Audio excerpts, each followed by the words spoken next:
Hello dear students, a very good morning to all of you and I hope you all are fine and fit at home. और students मैं आशा करती हूँ कि आपको जो भी आपका वर्क करवाया जा रहा है रेगुलर, वो आप रेगुलरली प्रॉपर वे में अपना जो वर्क है वो करते जा रहे हैं। तो आज हम बात करेंगे क्लास 12th हिस्ट्री में हमारा ऑलमोस्ट सभी चैप्टर्स का रिवीजन हो चुका है। अब आपको जो भी इम्पोर्टेंट क्वेश्चंस हैं हर चैप्टर से उसका रिवीजन मैं करवा रही हूँ। So today we will discuss about chapter 7 and imperial capital Vijayanagar. Vijayanagar के इम्पोर्टेंट क्वेश्चंस हैं आपके 2 मार्क्स के, उनके बारे में आज हम डिस्कस करेंगे। जो चैप्टर से इम्पोर्टेंट क्वेश्चंस होते हैं उन्हीं चैप्टर्स का अब हम रिवीजन स्टार्ट करेंगे। So let's continue our class. First question देखते हैं। Hampi town is located in the bank of which river. थोड़ा सा डिस्क्रिप्शन में आपको बताती हूँ विजयनगर साम्राज्य के बारे में। इससे पहले कि जो विजयनगर साम्राज्य था साउथ इंडिया का हमारा एक बहुत ही कह सकते हैं समृद्ध जो साम्राज्य था, एम्पायर था, वो था। अब उसके बाद बात करें कि इसके फाउंडर कौन थे, कब ये स्टैब्लिश किया गया था, तो 1336 में 1336 में 2 ब्रदर्स थे जिनके नेम थे हरिहर और बुक्का। उन दोनों ने ही इस साम्राज्य को स्थापित किया। कह सकते हैं कि उनके फाउंडर थे हरिहर और बुक्का। उसके बाद जितने भी इसके कह सकते हैं कि रूलर आए विजयनगर साम्राज्य के, सभी ने इस साम्राज्य को बहुत ही समृद्ध बनाया, बहुत ही विशाल एम्पायर के रूप में स्टैब्लिश किया। इसके मेन रूलर्स में अगर हम बात करें तो कृष्णदेव राय प्रथम जो थे वो इसके बहुत ही फेमस रूलर थे और उन्होंने इस साम्राज्य की कह सकते हैं कि प्रोग्रेस की तरफ बहुत ज़्यादा वो इसको लेकर गए थे। सो फर्स्ट क्वेश्चन, सबसे पहले लोकेशन की बात करेंगे इसके कि हम्पी टाउन था वो एक रिवर के बैंक के ऊपर लोकेटेड था। और वो रिवर कौन सी थी, and that is it is located on the bank of Tungabhadra river. यानी कि जो तुंगभद्रा रिवर थी उसके किनारे पर, उस रिवर के किनारे पर ये जो साम्राज्य था वो स्टैब्लिश था। उसके बाद नेक्स्ट देखते हैं विच गोडेस इज़ कॉल्ड पंपा। देखो मैंने आपको चैप्टर रिवीजन करवाया तब इसमें बताया था कि इसके जो लोकल देवी देवता थे वही पूरे जो एम्पायर था उसके देवी देवता के रूप में माने जाते थे। तो उसी में जो पंपा देवी थी, पंपा देवी का जो टेम्पल था वो बहुत ज़्यादा फेमस था। और ये जो देवी थी पंपा, उसको कहते हैं कि विच गोडेस इज कॉल्ड, किसको बोला जाता था Pampa. Goddess Pampa is the name of goddess Parvati. It means Pampa उसको कह सकते हैं कि जो लोकल पीपल थे वो उसको पंपा देवी के नाम से पूछते थे और इसका जो टेम्पल था वो भी वहाँ पर स्टैब्लिश किया गया था। तो ये बोला जाता था गोडेस Pampa is the name of goddess Parvati, यानी कि पार्वती का ही लोकल अगर हम पीपल के बारे में बात करें तो वो इसको किसके नाम से पूछते थे, पंपा देवी के नाम से पूछते थे। इसके बाद हम नेक्स्ट क्वेश्चन देखते हैं। Who was Colin McKenzie mention importance in Indian history. कि जो कॉलिन मैकेंजी थे वो कौन थे, उनकी इंडियन हिस्ट्री में क्या इम्पोर्टेंस थी। इट मीन्स क्या इम्पोर्टेंट स्थान रखते हैं वो इंडियन हिस्ट्री में। सबसे पहले हम बात करते हैं कॉलिन मैकेंजी के बारे में। Colin Mackenzie used to work in British East India Company. कि कॉलिन मैकेंजी जो थे वो British East India Company, it means BEIC में काम करते थे, जो कि ब्रिटेन से आई थी ट्रेडिंग के लिए इंडिया में।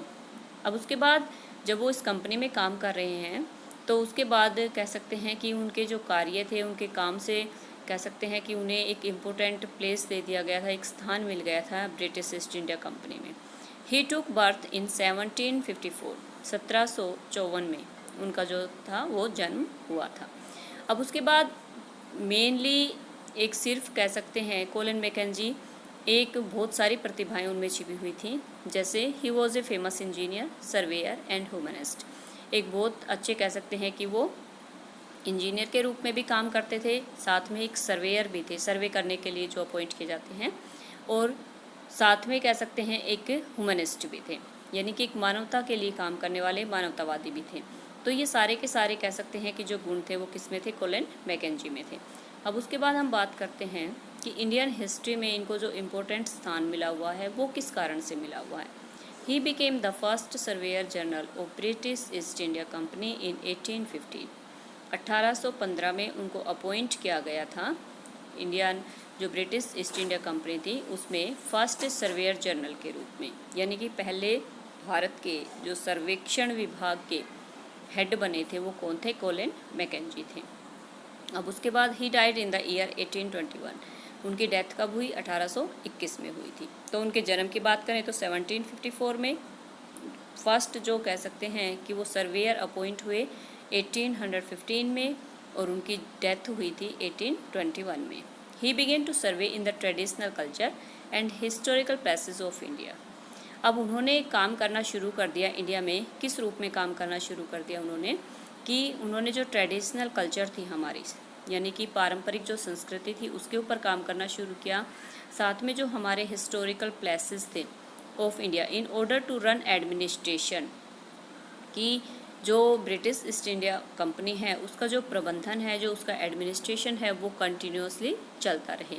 Of colonial India more smoothly and effectively. ये सारे के सारे काम ब्रिटिश ईस्ट इंडिया कंपनी के द्वारा किस कारण से करवाए जा रहे हैं? ताकि वो यहाँ पर ज़्यादा लंबे टाइम तक स्टेबल रह सकें। इसीलिए ही उन्होंने कह सकते हैं कि जो कोलिन मैकेंजी थे उनको अपॉइंट किया था। किस कारण से अपॉइंट किया था उन्होंने? कि लोगों के मन में ये सारी की सारी बातें रह सकें कि जो वो काम कर रहे हैं इंडिया में वो मोस्टली कह सकते हैं कि उन्हीं के रिगार्डिंग है। इसलिए जो फर्स्ट सर्वेयर थे वो अपॉइंट किए गए थे, कोलिन मैकेंजी। साथ में किस कारण से उन्होंने काम करना शुरू किया? किन बातों के ऊपर? ट्रेडिशनल कल्चर के ऊपर, साथ में हिस्टोरिकल जो प्लेसेस थे इंडिया के उनके ऊपर। अब उसके बाद ये सारा का सारा जो काम किया जा रहा था वो किस कारण से किया जा रहा था? ताकि जो ब्रिटिश ईस्ट इंडिया कंपनी का एडमिनिस्ट्रेशन है इंडिया में वो बहुत ही स्मूथली चलता रहे, यानी कि कोई भी लोग उनके ऊपर, उनके सामने कह सकते हैं उनके अपोजिट ना आए। उसके बाद Colin Mackenzie first surveyor appoint हुए, इसलिए उनको हमारे इंडियन हिस्ट्री में एक इम्पोर्टेंट जो कह सकते हैं कि स्थान मिला हुआ है। अब बात करते हैं mention the silent features of the temple of Hampi. Hampi के मंदिर के बारे में हम बात करते हैं। सबसे पहले हम्पी के बारे में कि हम्पी अपने आप में एक कैपिटल भी थी, और साथ में कह सकते हैं कि विजयनगर साम्राज्य भी हम्पी के बारे में कहें या विजयनगर के बारे, दोनों ही एक दूसरे के पूरक हैं। तो कैपिटल और एक साम्राज्य दोनों ही क्या थे? हम्पी में थे। अब उसके बाद करते हैं इसमें जो टेम्पल्स बनाए गए थे, इसमें जो कह सकते हैं कि मंदिर बनवाए गए थे उनके बारे में, उनकी जो मेन फीचर्स थी उनके बारे में डिस्कस करते हैं। The temple of Hampi is well articulated with artistic pillars like structure, यानी कि मेनली उनमें जो काम किया गया था मंदिरों में वो पिलर्स के द्वारा किया गया था, जो बड़े बड़े स्तंभ लगाए गए थे उनके द्वारा। Magnificent structures with gallery surrounded with pillars around divinity and the place of God is one of the features of the temple. It means कि जो गैलरी बनाई गई थी, जो मेन कह सकते हैं मंदिर की, उसके चारों तरफ वो किससे सराउंडेड की गई थी? पिलर्स से सराउंडेड की गई थी। यानी कि मेन काम हम्पी में जो किया गया था मंदिरों का वो पिलर्स के ऊपर किया गया था। अब उसके बाद हम बात करते हैं कि जो इम्पोर्टेंट स्थान रखा गया था मंदिर में मेनली वो किसका था? वो भगवान का था, जहाँ पर कि कह सकते हैं उसकी जो मूर्ति थी वो स्थापित की जाती थी। The main temple of Hampi is Vitthal. और मेन अगर हम बात करें तो दो मंदिर इनके बहुत ज़्यादा फेमस थे, एक पंपा देवी का मंदिर और दूसरा इनका जो विठल का मंदिर था, वो दोनों ही मंदिर इनके बहुत ज़्यादा फेमस मंदिर थे। तो जब हम बात करते हैं विजयनगर साम्राज्य के टेम्पल्स के बारे में, इनके मंदिरों के बारे में, तो इनके मंदिर में कह सकते हैं कि मेन काम किसके ऊपर किया गया था? पिलर्स के ऊपर किया गया था। स्तंभों पे सारा का सारा मंदिर का जो स्ट्रक्चर था वो बनाया गया था। मेन मंदिर की अगर हम बात करें तो एक बहुत ही कह सकते हैं कि जो इम्पोर्टेंट स्थान था वो जहाँ पर भगवान की मूर्ति कह सकते हैं स्थापित की जाती थी वो रखा गया था। नेक्स्ट क्वेश्चन देखते हैं, how did the water requirements problem solve in Vijayanagar empire. कि विजयनगर एम्पायर में किस प्रकार से जो वाटर प्रॉब्लम्स थी उनका सॉल्यूशन किया जाता था, या फिर अगर विजयनगर साम्राज्य से रिलेटेड वाटर रिक्वायरमेंट्स से रिलेटेड कोई भी हमारा क्वेश्चन बनता है तो ये क्वेश्चन हमारे सिलेबस के अकॉर्डिंग कह सकते हैं कि मोस्ट इम्पोर्टेंट क्वेश्चंस हैं कि विजयनगर साम्राज्य की जो जल आवश्यकताएँ थी उनको कैसे पूरा किया जाता था, यानी कि पूरे के पूरे साम्राज्य को पानी की रिक्वायरमेंट्स थी वो कहाँ से होती थी। So let's continue the answer.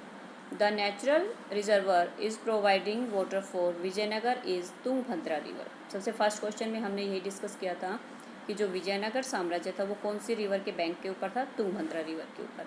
तो विजुअली सी बात है कि सारा की सारी जो वाटर रिक्वायरमेंट्स है वो वहीं से फुलफिल होंगी इनकी। The river was situated in the north east direction of the kingdom. अगर हम बात करें कि जो रिवर थी उसकी डायरेक्शन की, तो वो कौन सी डायरेक्शन में थी? नॉर्थ ईस्ट डायरेक्शन में थी साम्राज्य के, यानी कि विजयनगर साम्राज्य के नॉर्थ ईस्ट डायरेक्शन में जो तुंगभद्रा रिवर थी वहाँ से विजयनगर साम्राज्य की कह सकते हैं कि जो वाटर रिक्वायरमेंट्स थी वो कंप्लीट की जाती थी। Many rivers from nearby mountain range get merged into this river. अब माउंटेन वाला एरिया था, ये माउंटेनिंग कह सकते हैं कि जो रीजन था वहाँ से बहुत सारी जो रिवर्स निकलती थी वो सारी की सारी माउंटेन्स रेंज से जो रिवर्स आती थी फ्लो करके, वो सारी की सारी इस रिवर के साथ मिल जाती थी। अब उसके बाद dams were build in the almost of all tributaries of the river. जितनी भी इसकी ट्रिब्यूटरीज थी, अभी हम बात करते हैं कि ट्रिब्यूटरीज क्या होती हैं। मेनली जो ऐसी रिवर्स जो कि उसकी सहायक नदियाँ होती हैं, यानी कि और जो छोटी रिवर्स होती हैं वो आसपास से आकर जब मेन रिवर में मिल जाती हैं तो वो उसकी सहायक नदियाँ कहलाती हैं। तो जितनी भी सहायक नदियाँ थी तुंगभद्रा रिवर की, उन सभी के ऊपर कह सकते हैं कि जो डैम वगैरह थे वो बनाए जाते थे।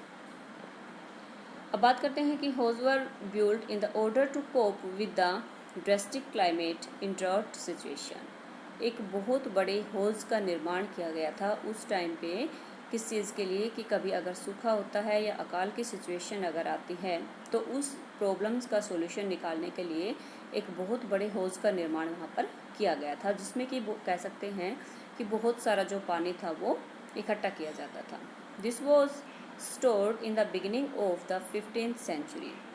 अब ये बात जब हम कर रहे हैं इसमें विजयनगर साम्राज्य के बारे में, तो ये जो होज वगैरह का निर्माण वहाँ पर किया गया था, पानी से रिलेटेड जो प्रॉब्लम्स वहाँ पर कह सकते हैं कि रखी जाती थी वो 15th सेंचुरीज की बात है।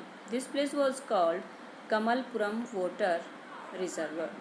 अब मेन शॉर्टली क्वेश्चन इसमें से हमारा ये पुट होता है कि जो होज कह सकते हैं जिसका कंस्ट्रक्शन किया गया था वाटर रिक्वायरमेंट्स के लिए, या फिर कह सकते हैं कि ड्राउट वगैरह में जब पानी की आवश्यकताओं की पूर्ति करने के लिए जो चीज़ें रखी गई थी जिसका नाम दिया गया था होज, उसमें उस स्थान को पूरे के पूरे को क्या बोला जाता था? कमलपुरम वाटर रिजर्वर, यानी कि कमलपुरम वाटर रिजर्वर उसको बोला जाता था। इट मीन्स कमलपुर जलाशय जिसको हम बोल सकते हैं, जिसमें कि पानी को स्टोर करके रखा जाता था। किस चीज़ के लिए? कि कभी भी अगर कोई सिचुएशन आती है इस तरह की कि जिसमें हम कह सकते हैं कि कभी पानी की रिक्वायरमेंट्स अगर कंप्लीट नहीं हो पाती है, तो इस टाइप की अगर सिचुएशन कभी क्रिएट होती है तो उसमें सारी की सारी जो सिचुएशन है वो इस होज से कंप्लीट की जाती थी।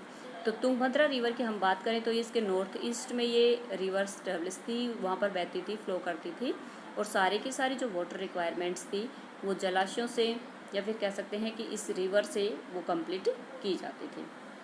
तो स्टूडेंट्स, आज हमने क्वेश्चंस चैप्टर 7 से जो क्वेश्चंस किए हैं, आई होप सारे इम्पोर्टेंट क्वेश्चंस हैं और आप इस क्वेश्चंस को आप अच्छे से समझ गए होंगे। तो आशा करती हूँ कि आप जितने भी क्वेश्चंस आपको डेली करवाए जाते हैं आप डेली उनका रिवीजन करेंगे और साथ में जो आपका रिटर्न वर्क है वो भी कंप्लीट करते रहेंगे। Okay students, thank you.